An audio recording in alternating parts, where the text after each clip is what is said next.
From a practical standpoint, I think what most people want to know now is where am I even surfacing? Like, what is my visibility in the AI answers? And most people don't even have that.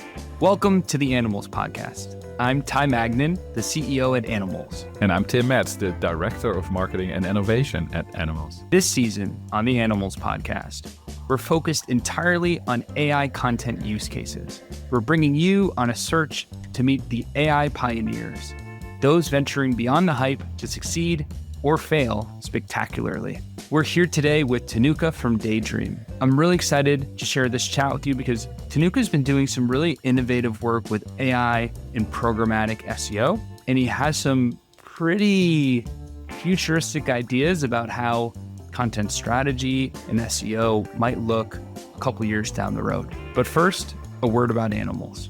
Did you know Animals now offers a podcast service? We're taking over your audience's earbuds, reaching them during their commutes, their workouts, or when they're doing chores around the house. From show strategy to editing and distribution, Animals can handle your podcast for you with that same originality and audience-first approach that we bring to all of our content. Every podcast episode can become fuel for your broader content program. You can mine your podcast for ideas for articles, social posts, and other kinds of content assets, helping you create more high-quality work in less time. Ready to start a podcast worth listening to? Head over to animals.co, book a call with us, and we'll start talking about your podcasting goals. Thenuka, we always start our episodes with a vital question of what kind of content are you consuming these days? I would say outside of what I do at work, I'm reading one book called Unbroken right now. I don't know if you've heard of it. There's a Netflix movie by Angelina Jolie about it. It's like Olympic runner that he's drafted in World War II and then his plane crashed and he was at sea for like, I think 40 some days, got rescued, but in a prison of war camp, was there for 2 years and then came out. But then eventually ended up living a really great life and using his life to serve a lot of people. But it's like his biography. So that's what I've been reading, but very non-SEO related for sure. Yeah, that's an epic story. It really is, yeah. I'm really excited to have you here today because you kind of blew my mind when we chatted a few weeks back. As you know, Animals is always interested in staying at the forefront of what's happening in the SEO world. That includes exploring tools and strategies and tactics. You have quite a history in search. You built a few businesses here. Would you mind giving a recap of some of the experience you've had that led you to Daydream? Yeah, I would say the most pivotal. So I think one thing was I was starting in high school. I was building a lot of affiliate type websites that drove most of their traffic with SEO. So for example, the first one was a website that was called NetflixDNScodes.com, where we would just summarize what are the working American DNS codes you could connect to hop into the American Netflix in Canada, because I'm Canadian. You know, I figured out how to do SEO on that for like how to watch American Netflix on whatever device, American DNS codes, all these search terms. And then eventually started recommending VPN products because they were a better paid option to access the content catalogs in different countries. And then, you know, that was my first bet. That's how I paid for a lot of my college. You know, right before I started Daydream, I was running a lead gen business in the streaming industry, another website in the streaming industry called Flixt, where we collected data on what was available across different streaming services and then used that to answer all the questions of how to watch X TV show, movie, channel, whatever, programmatically. And so the business model there was, again, capturing the traffic, giving people the right streaming option, and then collecting an affiliate commission when we would refer those subscribers to HBO, Disney, Hulu, those sorts of companies. So I think we drove somewhere around like 100,000 plus leads to those companies from programmatic SEO. That's actually a really helpful service. I can't tell you how many times a friend recommends a show and I'm like, what the hell streaming service is that thing on, right? Like you go to Google, like everybody's done that. And then how did that lead to Daydream? Yeah, so with streaming, it's a very interesting SEO problem because all the search volume is in the long tail. You might have some search volume for terms like best streaming service, best live TV streaming service, but the majority of the volume is actually concentrated in the long tail because you have these queries like how to watch blank or how to watch blank on whatever device. So in that industry, if you actually want to capture the SEO traffic, there's no way for you to write articles one by one to target every how to watch term. That would be crazy. We built a whole programmatic SEO stack where we would collect the data, then generate pages off it. And yeah, basically more data meant more pages that you could use to target different search terms. And it really worked in that industry because there's no other way. There was no alternative to programmatic to actually capture this SEO opportunity in streaming. But then as I was doing that, I started to notice a couple of things. A lot of people would come and ask me how to do what I was doing at Flix for their company, some type of programmatic SEO playbook. And while I was getting asked that question, I'd often get asked, would you consult with us? But I wasn't interested. I was doing my own thing. And then when I said no, they would ask me, is there somewhere you can refer us to? And I also didn't know where I would actually send these customers.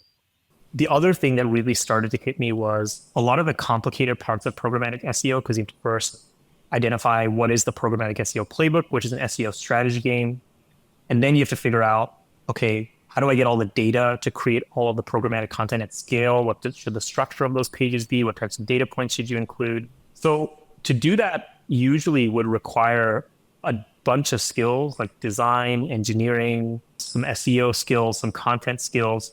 But my sense was that a lot of companies had a great use case for programmatic SEO, but the difficulty of actually executing that motion was really difficult.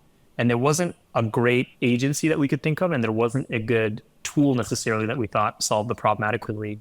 But when I saw how quickly LLMs were getting better, I felt like this was actually the perfect problem to solve because, identifying keywords, long tail search patterns at scale, that's something that can be automated.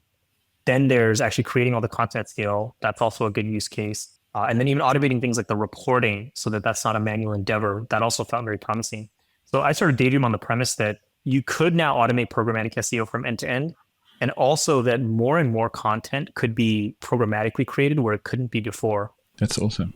Yeah, I think what's interesting there is how you're bringing together these different disciplines that add up to programmatic SEO. Because it makes sense, like even just looking at editorial efforts, you still need some technical know-how. You still need some content strategy chops. You need some editorial chops. And you're bringing that to kind of same thinking to a different search strategy.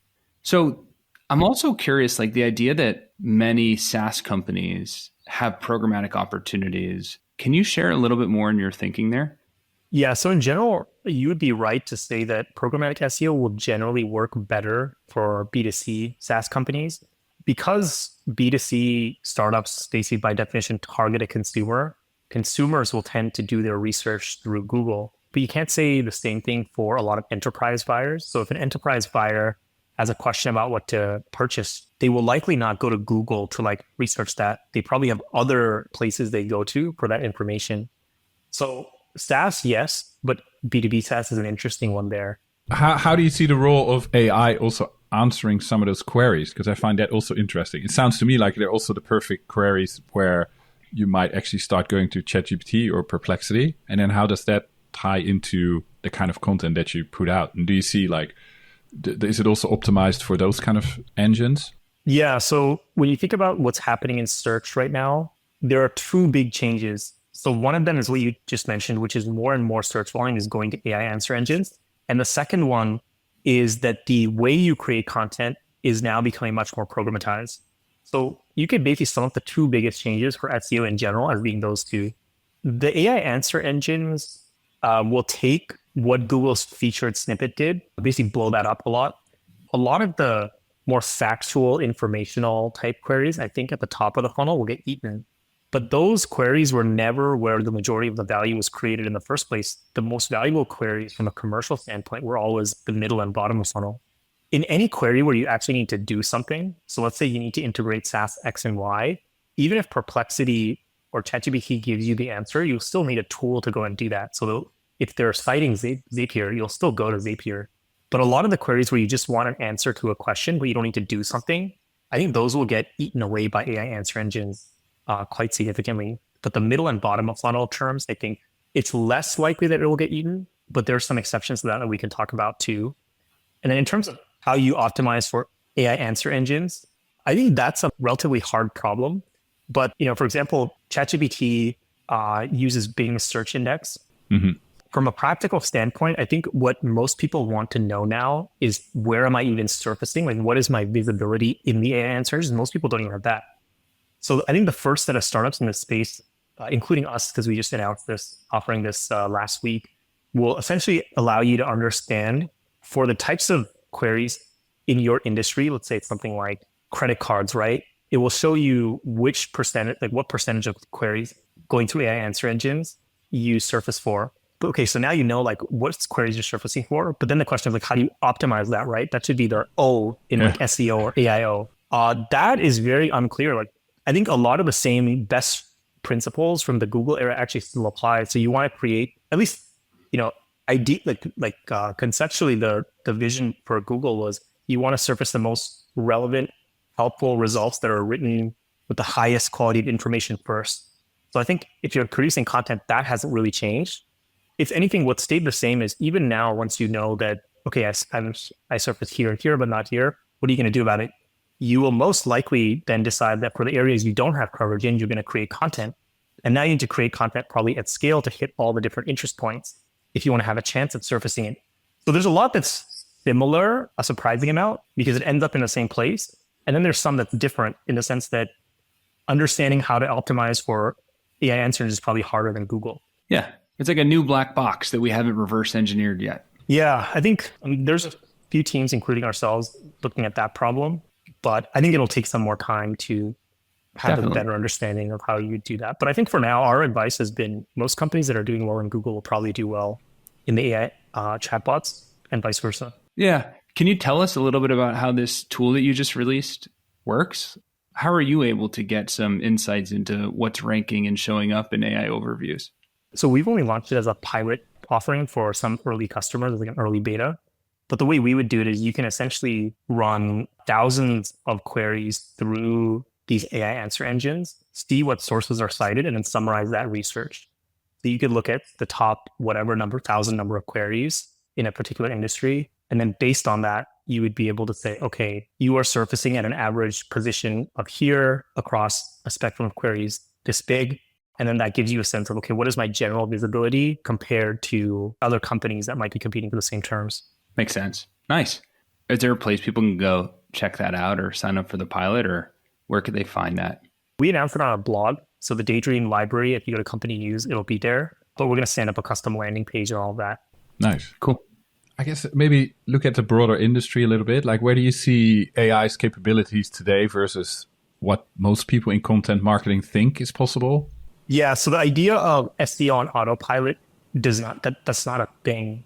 That is very good marketing language that people say, but if someone says that, they're probably not thinking about the right way. Because if you put it on autopilot and just use AI tools to just churn out stuff without any type of customization or scrutinizing from a human standpoint, you're bound to fail. So this is where why you shouldn't just generate an entire blog post off a title. Because if you can do that, you are basically generating an article of which there are 1,000 copies. And then if Google is looking at this piece of content and it's virtually identical to 1,000 copies, why would it surface yours? Totally. So the idea of SEO on autopilot, where you have this super lazy approach to using AI to churn out mass amounts of things, that doesn't work. The way you should think about it is if you use AI tools well, can you create a piece of content that would match or exceed the quality of what you would expect someone on your team to do? And then, but doing that is a much more involved exercise. It's not as simple as let's just put in a title. You have to think about what types of data points do you want? Do you have the data? Blah, blah, blah, blah. And then once you've actually, from a human standpoint, thought about the user experience, then you can scale it within a certain sandbox or set of rules. But you can't just let things run wild and then expect performance to go well. In the earlier days when ChatGPT and GPT 3.5 were announced, there's some of those cases of companies that scale traffic really quickly and then completely crashed. For all the hype that exists about AI SEO, there's very few teams, especially in-house teams, that have learned how to use these tools at all. Like if you go to a lot of startups and things, even later stage startups, you find that the process is surprisingly traditional. So I think the uptake on a lot of these tools is slow because most people will try them out, realize that the initial thing that it produces is bad quality, and then they don't know where to go. You have to invest much more time to actually figure out the nuances of how do you alter all the different factors you need to get it to a high quality and then scale it. Well, how is AI now leading to the next innovation in programmatic, right? I mean, I think I know the answer here, but if you can say that explicitly, where is it filling in the gap or helping advance this kind of deployment? One is on the content creation side. There's many types of content that previously you could have only written editorially, but now you can write that content using AI. That wouldn't have been possible in an era where you just had to template strings. So that's version 1 of programmatic SEO. I think the other parts that are actually really interesting is actually on the strategy piece. So we're doing a lot of R&D internally on this right now. But if you think about a lot of the problems on the strategy side of SEO, it's figuring out, okay, given that I have this business, this customer, these competitors, what should the playbook be? How do you do that whole strategy piece much faster and at a higher level of quality with more reliability and consistency? So there's a lot of attention is paid to the content creation side. Very little is paid to the strategy side because historically SEO people have been very proud that that's a unique skill set. But I don't think that will be the case for that much longer. Yeah. So those are the two areas that I would point out. Yeah, that's my edge right there. I'm like, okay, I've learned to accept, AI's role in content production. It's got to be there, right? Like it has to help you accelerate the process. Now bringing it into the strategy part, that's where I'm like, no, but wait, like, can't us humans be better at that? But I think you're probably right. Like it's going to be able to impact the research elements of that. I mean, we do a lot of auditing as part of the SEO strategies that we create, right? So we're sifting through a ton of GA data and conversion data and Search Console, et cetera. Why can't a machine help analyze some of that data faster than a human can? I mean, it can, right? It's just about how do you use it? How do you prompt it? Yeah. So, I mean, you think about like, how does a human being come up with an SEO strategy? What you realize is SEO is actually an industry where there's a huge long tail of agencies. They all have some variation of a keyword research process or strategy process. Many of them are really suboptimal and many of them are very time consuming. But what are you doing, right? When you're doing keyword research or coming up with an SEO strategy, you're essentially looking at, okay, what are the keywords or search patterns based on competitor research? What are the keywords or search patterns based on just more general keyword research? You have to factor in some of the input of the product roadmap, anything the buyer, the customer has said. And then based on that, you come up with, okay, here are the terms, and then you try and quantify the volume, and then you arrange it nicely in a report. That is the perfect type of problem for AI to solve. So my sense is the strategy side has not been touched yet for a long time, but that will be the next phase. Because I think on content creation, it's very obvious now. That's like everyone knows that. I'm really interested in how AI will help automate a lot of the strategic aspects of growth marketing jobs, even beyond SEO, paid search, social, other types of channels. How much of this work is actually better done by a machine compared to a person? I think that's a very interesting question. Sounds core to the daydream thesis. It is, yeah. We started out with a core piece of our product, which is very focused on content generation. We used it to essentially serve customers full service, and we noticed our results are 10, 20 times faster than what an agency can provide in a lot of cases. So that's great, but the reason to do that is not to scale the world's biggest agency. It's to really understand all the tiny details, like how do you think about strategy? How do you think about taking that strategy and then creating the content out of it? How do you think about then pushing that content, reading Google's response, knowing which pages to no index and save from Google's call budget? Which ones do you allow to be indexed? Like those details are really subtle. So that's why I don't think if you just produce some random SEO AI SaaS tool and you just throw it out, sure, you may get some adoption. But until you can understand how you can do something better than what the best people in that industry are doing, I don't think you're building anything really disruptive. Super interesting. And it sounds like it takes a master to be able to really program AI to be able to do these things, which is reassuring for us folk that might consider ourselves pursuing some mastery over some kind of content production. There's still a role for us in the future. Because I'm very curious about it. Like, who is ideally eventually the person who's operating that? Like, which kind of humans do you in the future still see involved? Let's say you're 2-3 years ahead, right, with your vision. Like, what does it look like? Like, what do the teams look like who are using this? Like, where are humans still in the process? Which parts are done by AI? Like, I'm really curious about that, like how you see that evolving. Yeah, I think enough of the complexity of SEO will be abstracted out and taken care of to a point where the person that runs the SEO team is more ahead of growth, but not necessarily ahead of SEO. I think a lot of that functionality will be consolidated into the agent. If the agent is basically doing the majority of the strategy work, the majority of the writing, the majority of the performance monitoring and reporting, the places that you'll still have rooms for people on is, especially on content differentiation, that's a big area. Like, AI might be good at giving you a pretty good outline or the structure of an article, but if you just only use pre-trained model capabilities to write that piece of content, it's not going to be differentiated. So you still need a person to think about, okay, if you want to go beyond the baseline of what a model can create, where do we get interesting data sources? How do we inject expert opinion? I think those things will matter a lot. But I think that consolidates the team a lot, where the majority of the writing would probably be done by AI. The majority of the strategy will be done by AI. The majority of the reporting is done by AI. But you'll still want human intervention, literally, because if that becomes a level playing field, then you still need dimensions to compete against each other on. And I think for Google's purposes, that's like net new information added to the internet. So there's still some human component required to augment what the AI is going to produce. Otherwise, you get everyone just sitting at the same level, right, for the same piece of content. So I think over time, many of the pieces of the process, which are just like table stakes, will get automated away. But where there's strategic thinking on how to differentiate against another human that's also using an agent like that, that's where like actually the battle will be fought, right? I think that's more of what it looks like in the future. You have a bunch of humans with these huge machines fighting against each other, like a few operators on top of, almost thinking of Transformers or something, with a person on top of it. Yeah, okay, yeah, that's super interesting.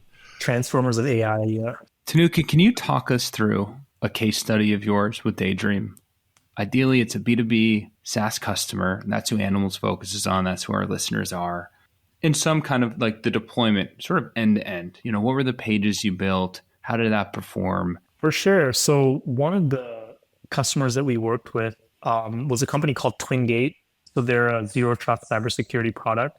They came to us and they were interested in SEO, but they didn't understand what the strategy was. So you find a lot of companies with that general view, right? I'm interested in SEO. I know it's a big channel, but like, what do I do?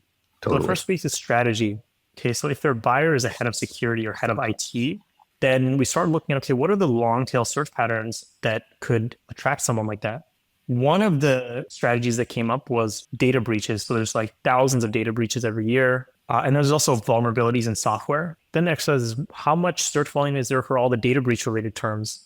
And then within those, what are the specific searches, like the top 100, 200, 300 that have the most volume? And then it was looking at, okay, now we know what the ICP is. We have a thesis on what they could be searching for. We know it's in a long tail search pattern that's compatible with programmatic SEO. And we also know, okay, here are the top 300 maybe that we might write about in each category. Then the process is, okay, well, what should the structure of that content be? Well, if you are looking at a data breach, you probably want to understand, what was the impact of that data breach? When did it happen? How did the company react? If you were one of the users that could have gotten affected by that, what should you do? So there's a little bit of thinking on working with that team in terms of looking at the sections of what the structure of that information should be. But now you actually need the data on what actually happened for every data breach. So you want a vetted list of sources, government sources, reputable press articles that cover that. Then, we designed the template inside Daydream. We added all the data that we needed into the platform as well. And then we were able to generate all these articles to get 50,000 visits a month off of that content. Wow. How many articles? If I'm not mistaken, it has been somewhere around 1,000. Forget what the exact number is. Wow. So 1,000 different data breaches you cover, getting 50,000 views. You said a month? Yeah. The data breaches and vulnerabilities, that's combined. Okay. Got it. Can the machine keep up with the new data breaches or vulnerabilities that it finds and produce new articles like in real time? What does that part of the program look like? Yeah. So the identification of, okay, what are these new data breaches? Because as you know, search volume data lags, right? Like lags by about a month. What we decided was that part, we just were vigilant with like monitoring the internet basically to figure out what the new data breaches were. A better approach in the future though, and something that we would hope to build is you can see, okay, I deployed this strategy, but actually 100 new data breaches came out and, you may want to create an article about this. Do you want to create and scale one using the same template? Right. That would be an optimized workflow, right? That's not quite there yet. So we had some human intervention, but that's how we thought about it. But these are the things where I think also where software is very good is reaction time. So in the Flix example, if a piece of content moves streaming services, a human will never catch that fast enough. In the same way, a human would not be able to catch all these data breaches fast enough, but software can. So I think this is one area where people think a lot about AI and using it in content on cost and speed, but not on like quality and reaction time necessarily. So this is like one area where I think there's a lot of promise. If you could know all the new terms that came out and have surfaced, would I like to write about them? Yeah, sure, yeah. Right? That's the type of thing that we're interested in. That Twingate story, I just got to give you kudos. That's a really awesome use case for programmatic. Thinking about how it aligns with the buyer's journey, how you're able to create a high volume of this stuff and seeing that it's getting traffic. Do you have any anecdotes just to validate too that it's the right traffic? Like these people are converting at some level. There's been revenue driven through that. There's a few things that are a little bit harder just because of the way they attribute conversion, but the metric that they gave us that was the most reliable and attributable to Daydream is that 20% of the traffic going to their demo pages is all from Daydream content, which should be a pretty strong signal if they're getting to that page, right? I keep thinking already for a while now, and especially now you're describing this about like, is SEO becoming what like day trading has become, where it's like 90% is just kind of computers interacting with each other, and it's like, jumping in on these kind of things in milliseconds, and maybe everybody needs to move their servers closer to where Google servers are, whatever. Like it's like it sounds a bit similar, right? Where it's like where you jump in on timely events, you monitor the internet, and then automatically things will happen because of that. And it's just again like 90% of it is computers operating it and doing things. Didn't Gary Vee just put a book out recently that's like day trading attention? That's funny. I think in this case, the interesting dynamic is that as these tools come out and different people get access to them, it just redefines the dimensions that you have to compete on. It's very easy to create content. If it's very easy to identify strategies, and it's very easy to spot opportunities, then a lot of the difference is made in, for example, who has the most useful and interesting data set to enrich those pages that gives them defensibility. So I think you have to start looking at much deeper ways to get defensibility, largely in the form of data of some sort or assets. Do you think then that product managers get more involved in these kinds of SEO programs over time? Yes. I think you can actually see that change already. Like if you look at Coinbase, or there's probably a few other examples I can think of. Coinbase, for example, like SEO is a product function, and there's a big debate right now about should SEO be a marketing or a product function. In a lot of more product-focused type companies, it's a product function. In Airbnb, I would assume that it's also a product function, and Pinterest, I would assume the same thing, mostly because the SEO growth engine is so intertwined with a core product that it really becomes more of a PM job at that point. But then I think SEO as a marketing skill set is more focused on like creating content or blog posts and things like that. And do you think the people who currently run SEO programs, like the old school way, a lot by hand, do you think they have the right skill set to run this, or does it require a really different kind of person who thinks in workflows and processes, and that there's a mismatch there? And that's also why you might see some friction in adoption. I can see that basically for most of SEO, the right background for those people should over time skew more and more technical. There's a certain type of content which is less SEO focused and more like brand thought leadership focused, where that I think has quite a bit of defensibility, like interviewing a founder and getting his thoughts and publishing it. That more traditional skill set, I think, has a long and bright future because there's no way to generate what's inside someone's head using AI, right?